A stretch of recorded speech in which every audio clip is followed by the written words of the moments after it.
Hello बच्चों, आज मैं आपको बताऊंगा torque on electric dipole and external electric field. बहुत आसान छोटे छोटे से टॉपिक हैं, बहुत छोटी छोटी वीडियोस बनेंगी और बहुत आराम से आपको बताऊंगा, बहुत इजीली आपको समझ में आ जाएगा। सबसे पहले मैं आपको ये बताता हूँ कि डाइपोल क्या होता है। डाइपोल होता है बच्चों कोई भी दो चार्ज जिनका मैग्नीट्यूड बराबर हो और साइन अपोजिट हो, माइनस क्यू और प्लस क्यू, और वो एक डिस्टेंस पे रखे हुए हों, like this, minus Q and plus Q charge, और इन दोनों के बीच का डिस्टेंस है 2 है। तो ये पूरा डाइपोल कहलाता है, इसको बोलते हैं डाइपोल।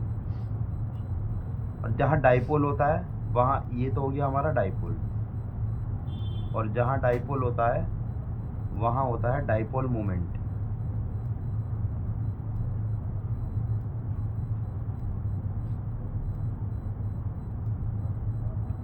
और डाइपोल मोमेंट को कहते हैं हम P। Dipole moment is a vector quantity जिसका डायरेक्शन होता है नेगेटिव चार्ज से पॉजिटिव चार्ज की साइड। ये है डाइपोल मोमेंट का डायरेक्शन। ये सब चीज़ें मैंने डाइपोल को अलग बना के इसलिए दिखाई हैं ताकि ये जब हम इलेक्ट्रिक फील्ड में अपने डाइपोल को रखेंगे तो आपको कोई कन्फ्यूजन ना हो। अब हमने अपने एक डाइपोल को इलेक्ट्रिक फील्ड में ले जाकर रख दिया। ये हमारा कोई भी एक ई इलेक्ट्रिक फील्ड है और इस ई इलेक्ट्रिक फील्ड में अपने अपने डाइपोल को ले जाके रखा।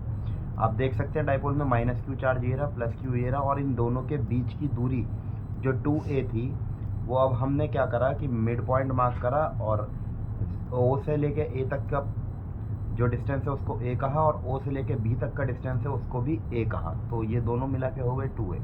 और डाइपोल मोमेंट की जो डायरेक्शन मैंने आपको बताई थी, p की direction from negative charge to positive charge, ये हो गए डाइपोल मोमेंट की डायरेक्शन। अब आगे बढ़ते हैं। इस डायग्राम को थोड़ा ईजिली ड्रॉ करा।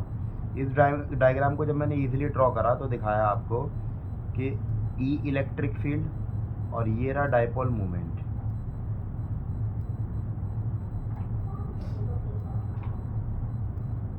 This is dipole moment D.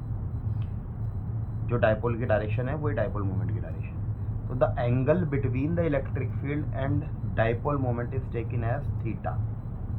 इस एंगल को हमने माना थीटा। किसी थीटा एंगल पे हमारा एक डाइपोल रखा हुआ है और वो थीटा एंगल इलेक्ट्रिक फील्ड से बना हुआ है, ये होता है थीटा। और डायग्राम को थोड़ा सा अच्छी फॉर्म में बना के देखते हैं, कोई इजीली समझ में आ जाएगा। कोई भी स्टूडेंट हो, कितना ही वीक हो, सबको समझ में आएगी ये चीज़।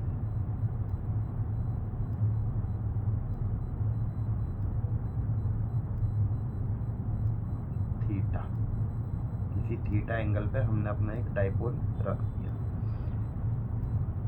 अब आप सिर्फ इस डायग्राम को देखिए। अब आप एक चीज़ देखिए, जब इलेक्ट्रिक फील्ड में हम प्लस क्यू चार्ज को रख के आते थे तो प्लस क्यू चार्ज एक फोर्स फील करता था, जिस फोर्स को अलोंग द इलेक्ट्रिक फील्ड हम कहते थे, और वो फोर्स होती थी क्यू ई। और नेगेटिव चार्ज उसके अपोजिट डायरेक्शन में फोर्स को फील करता था, इलेक्ट्रिक फील्ड के अपोजिट डायरेक्शन में, और ये भी होती थी क्यू ई। बहुत स्टूडेंट को ये सोच रहा होगा कि ये क्यू ई है तो ये माइनस क्यू ई होनी चाहिए, या ये क्यू ई है तो ये माइनस क्यू ई होनी चाहिए, नेगेटिव आना चाहिए। बेटा ऐसा कुछ नहीं होता, ये आप डायरेक्शन दिखा रहे हो तो नेगेटिव साइन की कोई बात नहीं है, क्योंकि आपने फोर्स की डायरेक्शन अपोजिट डायरेक्शन में दिखा रखी है। क्यू ई इधर लग रही है और क्यू ई इधर लग रही है। जब ये डाइपोल हमारा इलेक्ट्रिक फील्ड में रखा है और एक क्यू ई इधर लग रही है और एक क्यू ई इधर लग रही है, तो ये डाइपोल टेंड टू रोटेट, ऐसे रोटेट करेगा, ये थीटा डिक्रीज करेगा, ये डाइपोल इसे रोटेट करना स्टार्ट कर देगा। और जब भी रोटेशन होता है तो एक पैरामीटर आता है जिसे हम बोलते हैं टॉर्क। यहाँ आएगा हमारा टॉर्क। टॉर्क का सिंपल लीनियर मोशन में होता था, रेक्टिलिनियर मोशन में टॉर्क वर्क डन होता था हमारा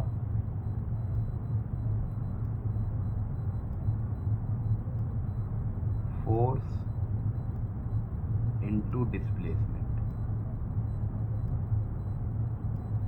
ये होता था work done. Work done, force into displacement, और टॉर्क इसी के जैसा लगेगा टर्म आपको जो टॉर्क होगा, लेकिन वो थोड़ा अलग होगा। Force into perpendicular distance.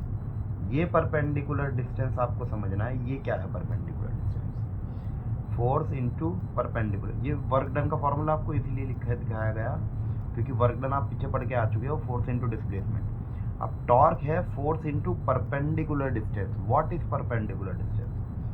Perpendicular distance दो चीज़ों के बीच में, एक तो फोर्स के बीच में जो फोर्स लग रही है, और axis of rotation. Axis of rotation ये है। एक्सिस ऑफ रोटेशन क्या होता है बच्चों? जिस एक्सिस पे, जिसके चारों तरफ हमारा डाइपोल, ये हमारा डाइपोल है और ये इस पॉइंट के अराउंड ऐसे घूमेगा, तो ये पॉइंट जो है ना, ये एक्सिस ऑफ रोटेशन है। अगर इस पॉइंट को पेपर के अंदर से पार कर देंगे तो ये एक्सिस ऑफ रोटेशन हमारा ऐसे ही, this is the axis of rotation. तो जो हमारा परपेंडिकुलर डिस्टेंस होगा वो इस वाले एक्सिस ऑफ रोटेशन और इस फोर्स के परपेंडिकुलर होगा। मैं दिखाता हूँ आपको। ये फोर्स लग रही है हमारी और ये एक्सिस ऑफ रोटेशन। जो हमें परपेंडिकुलर डिस्टेंस चाहिए वो इन दोनों के, इसके और इसके दोनों के परपेंडिकुलर होना चाहिए। चलो दिखाते हैं कैसे। ये पॉइंट बच्चों मैंने ओ कहा था, ये मिड पॉइंट है, थोड़ा देख लेना आप इसको। मिड पॉइंट ही है, ये है। इस वाले डिस्टेंस को हमने कहा था ए, और ये था बी पॉइंट जिस पे +q रखा है, और ये है ए पॉइंट जिस पे -q रखा है, और ये भी था ए। अब ए को अगर मैं कंपोनेंट्स में डिवाइड करूं तो ए का एक कंपोनेंट यहाँ आ जाएगा ए कॉस थीटा, और एक कंपोनेंट आ जाएगा ए कॉस थीटा के परपेंडिकुलर। इट मीन्स ये आ जाएगा ए साइन थीटा। अगर आप ए साइन थीटा को ध्यान से देखें तो ए साइन थीटा इस फोर्स के भी परपेंडिकुलर है। अगर मैं इस फोर्स को पीछे लाऊं तो ए साइन थीटा इस फोर्स के भी परपेंडिकुलर है, और जो मेरा एक्सिस ऑफ रोटेशन था ए साइन थीटा उसके भी परपेंडिकुलर है। तो ये जो परपेंडिकुलर डिस्टेंस है ये हो जाएगा ए साइन थीटा। पहले हम यहाँ रखते हैं परपेंडिकुलर डिस्टेंस है क्या? ये the distance between force and axis of rotation. Distance between the force and axis of rotation.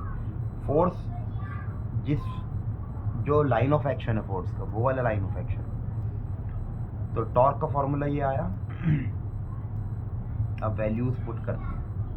सबसे पहले हम टॉर्क निकालेंगे +q की। +q चार्ज का एक टॉर्क होगा, क्योंकि ये +q चार्ज को ऐसे घुमाएगा, ऐसे रोटेट करेगा, ये ऐसे रोटेट करेगा, और -q को ऐसे रोटेट करेगा। तो ये दोनों टॉर्क मिला के हमारा नेट टॉर्क निकल के आएगा। पहले +q के लिए टॉर्क निकालते हैं। Force into perpendicular distance. Force आ गई जो +q पे लग रही है, QE into perpendicular distance a sine theta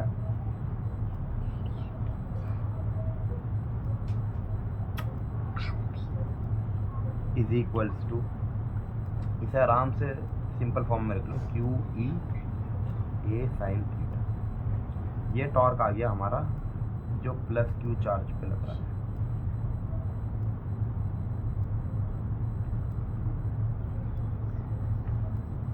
-q के लिए टॉर्क मैं यही बता देता हूँ आपको, क्योंकि नेक्स्ट पेज पे फिर आपको डायग्राम याद नहीं रहेगा। ये -q के लिए टॉर्क, फोर्स यहाँ भी QE है, और परपेंडिकुलर डिस्टेंस यहाँ भी ए साइन थीटा ही होगा। चेक करते हैं कैसे। ये थीटा, तो ये वाला एंगल भी वर्टिकली अपोजिट एंगल के हिसाब से थीटा। इस ए का इस वाली लाइन पे जो कंपोनेंट बनेगा वो बनेगा ए कॉस थीटा, और इस ए का ए कॉस थीटा के परपेंडिकुलर एक कंपोनेंट बनेगा, और वो होगा ए साइन थीटा। तो इस हिसाब से -q चार्ज का टॉर्क भी हो जाएगा force into perpendicular, QE into a sine theta. अब नेट टॉर्क निकालना है,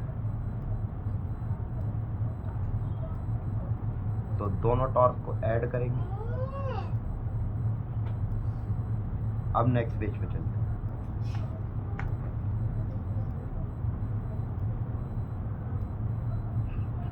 net torque QE into a sine theta,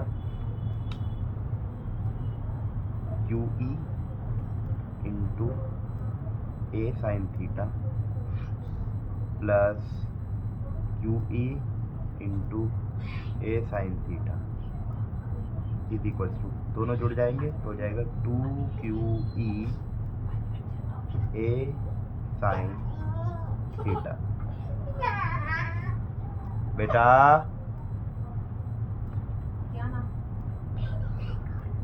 बस बेटा बस बच्चों को पढ़ा दूँ पहले, ये मेरे बच्चे छोटे छोटे, सॉरी फॉर द इंटरप्शन। अब यहाँ एक चीज़ पता लगेगी आपको, यहाँ साइड में बता दूँ, जो डायपोल मोमेंट आप पीछे पढ़ के आए हो जिसकी डायरेक्शन माइनस क्यू चार्ज से प्लस क्यू चार्ज की साइड को होती है, from minus Q two plus Q, ये होता था पी डायपोल मोमेंट। इस डायपोल मोमेंट का फॉर्मूला होता है the magnitude of any charge, कोई भी एक charge, and the distance between the two charges. Distance क्या लिया था आपने, 2a, तो this is the formula for dipole moment. Dipole moment मैंने पहले भी बताया आपको, वेक्टर क्वांटिटी है, ये इसकी डायरेक्शन हुई और दिस इज द फॉर्मूला। तो अगर आप देखें 2q इंटू ए, तो डायपोल मोमेंट जैसा लग रहा है, तो इसे हम कहेंगे P E sine theta tau net. अब tau net is equals to P cross E, जब साइन थीटा आता है तो उसे क्रॉस प्रोडक्ट में लिख सकते हैं। तो this is the net torque acting on a dipole in a uniform electric field. What is the theta here? Theta is the angle between dipole moment, it means P, and electric field, it means E. Thank you बच्चों।